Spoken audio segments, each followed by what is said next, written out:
কালামের বিরুদ্ধে গান লাগিয়েছি, সেই গান আমাকে কি ভুলাই দিল? আখেরাত ভুলাই দিছে। গান আমাকে ইবাদত ভুলাই দিছে। গান আমার কলবকে মৃত বানিয়ে দিয়েছে। গান আমার কলবের মধ্যে রোগ ঢুকিয়ে দিয়েছে, যে রোগের কারণে আমি আল্লাহকে ভুলে গেছি, যে রোগের কারণে আমি ইবাদত ভুলে গেছি, যে রোগের কারণে আমি রাসূলের সুন্নাত অনুযায়ী নিজের আমলকে, জীবনকে সাজানোর কথাই ভুলে গেছি। সেই গান কোরআনের সাথে সরাসরি কন্ট্রাডিকশন। ঠিক না বেঠিক? এটা বাস্তব। আজব বিষয় ভাই, এই গানের আসর জমানোর জন্য কোটি কোটি টাকা ব্যয় হয়। এই আসর জমানোর জন্য যিনি মসজিদের সভাপতি, যিনি মসজিদের সেক্রেটারি, তিনি মসজিদে 10,000 টাকা দিবে লজ্জা পায়, কিন্তু গানের আসরে 20,000 দিতে লজ্জা পায় না। হাজারো মসজিদের কমিটি এরকম আছে, বহুত আছে, বহুত আছে, কসম করে বলছি বহুত আছে। আমার চোখের সামনে ঘটছে এরকম অনেক ঘটনা। গানের আসরে যাত্রাপালা হবে, গ্রাম অঞ্চলে অজপাড়া গায়ে যাত্রাপালা হয় না? হয়তো মসজিদ থেকে, মাদ্রাসা থেকে ছাত্ররা কালেকশনের জন্য যায়, কালেকশনে দেয় মাত্র 100-200, আর গানের যাত্রাপালার জন্য গেলে 5,000-10,000 ঢেলে দেয়। দুনিয়াকে কি দিলা? প্রাধান্য দিলা। কি করলা তুমি? এই টাকা আল্লাহ কোথায় ব্যয় করতে বলছেন? মসজিদ মাদ্রাসায়। এই টাকা আল্লাহ কোথায় ব্যয় করতে বলছে? গরিবদের কাছে, এতিমদের কাছে, অসহায় ব্যক্তিদের কাছে। কোথায় ঢেলে দিলা? কোটি কোটি টাকা যেখানে অপচয় হয়, যার কোনো মূল্য না দুনিয়াতে তুমি পাইবা না আখিরাতে তোমার জন্য আছে, সেখানে তুমি ব্যয় করছো। আবার তারা আবার ওই লামসাম কোনো ব্যক্তি না, মসজিদের লোক, মসজিদের কমিটি, একজন সভাপতি, একজন সেক্রেটারি, একজন অর্থ সম্পাদক, অমুক। আজকে একটা খেলা হচ্ছে, ক্রিকেট খেলা, কোটি কোটি টাকা দিয়ে একটা দলকে তারা সাজায়, কিন্তু বাংলাদেশের একজন হাফেজকে কোটি কোটি টাকা দিয়ে সাজাইতে পারে না। কি পচা কনসেপ্ট নিয়ে বসে আছে দেখেন।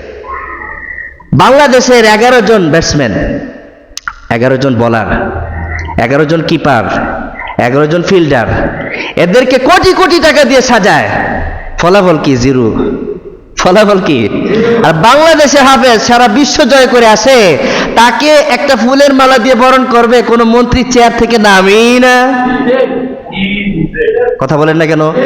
নামেই না। আর ওই মন্ত্রী আর ওই এমপি 11 জন ফেলটুস খেলোয়াড়দেরকে সাজানোর জন্য প্রতি বছর গোটা দেশকে সাজায়, সজ্জিত করে।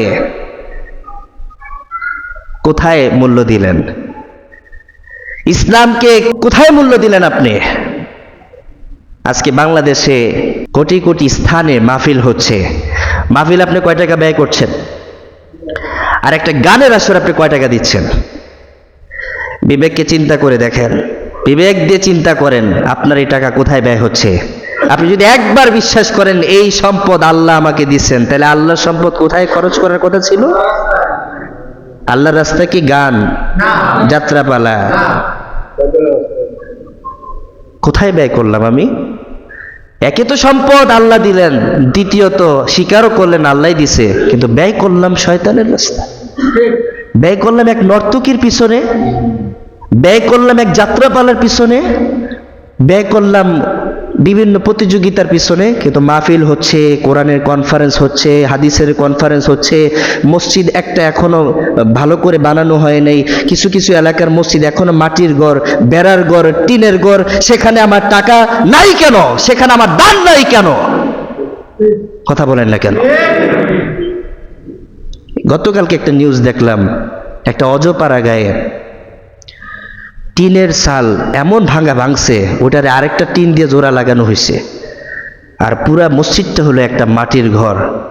আজান দেয় তাও আবার খালি কণ্ঠে।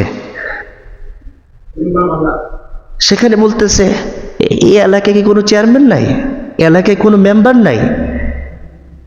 আছে, কিন্তু এই মসজিদের কেউ কাজ ধরে না, কেউ যায় না, কেউ আসেও না, কেউ নামাজ পড়েও না।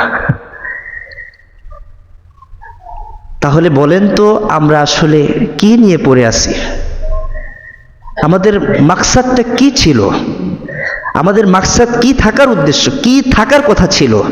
অথচ আমরা কি বানাইতেছি দুনিয়াটাকে? আমাদের এই দুনিয়াটাকে বানানোর কথা ছিল আখিরাতের পুঁজি, কিন্তু আমরা এই দুনিয়াটাকে আমরা জাহান্নামের পুঁজি বানায় যাচ্ছি। আল্লাহর কাছে ক্ষমা চাওয়া ছাড়া কোনো উপায় নেই, তওবা করা ছাড়া কোনো উপায় নেই।